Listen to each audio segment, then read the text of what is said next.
EasyCrédit répond à un problème de manque de transparence sur le marché du crédit immobilier, qui est très intermédiaire, et on vise aussi à répondre à un manque de simplicité et de digitalisation dans le process d'octroi de son crédit immobilier.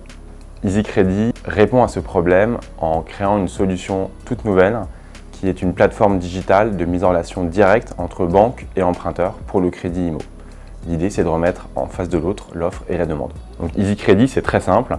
Un emprunteur qui cherche un financement immobilier va pouvoir constituer son dossier de façon digitale sur la plateforme, récupérer et uploader l'intégralité de ses documents de manière très simple et déposer son dossier pour que l'ensemble des banques puissent le consulter.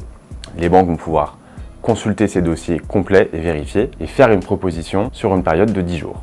À la fin de la période de 10 jours, l'emprunteur va pouvoir sélectionner l'offre qui lui correspond le mieux, puis entrer en relation avec la banque et finaliser l'octroi de son crédit.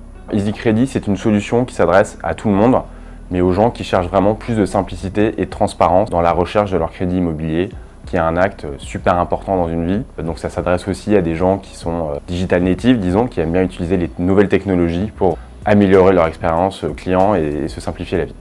Alors EasyCrédit, finalement, pour un couple, disons, qui recherche un bien immobilier à faire financer de 400 000 € sur Paris, avant, il allait soit voir directement sa banque, soit voir un courtier qui allait présenter son dossier à quelques banques, mais sans vraiment savoir si le dossier était présenté à toutes les banques. Avec EasyCrédit, on inverse le problème et on permet à toutes les banques partenaires de la plateforme de consulter le dossier de ce couple qui recherche un financement en toute transparence. Et donc, les emprunteurs vont directement voir l'intégralité des offres qui sont faites par la banque et vont pouvoir choisir, et on va les aider à le faire, l'offre qui leur convient le mieux. Donc, on remet de la transparence dans le process. Et côté banque, c'est la même chose. On leur permet d'avoir accès à un portefeuille de clients qui recherchent des biens à financer sans avoir le filtre d'un courtier intermédiaire. Dans nos axes de développement chez EasyCrédit, on souhaite aussi avoir un vrai impact sur la transition énergétique, qui est un sujet qui nous concerne tous.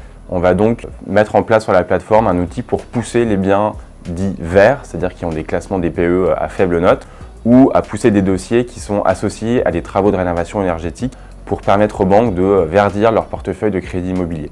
L'idée, c'est qu'on fasse tous un effort collectif, à la fois côté emprunteur, banque et via la plateforme EasyCrédit, pour améliorer la transition énergétique des biens immobiliers. Alors si je devais résumer l'état d'esprit d'EasyCrédit en un seul mot, je pense que c'est vraiment simplification, parce que c'est vraiment ce qu'on souhaite apporter comme expérience pour les emprunteurs et pour les banques dans l'octroi et la distribution de crédit immobilier.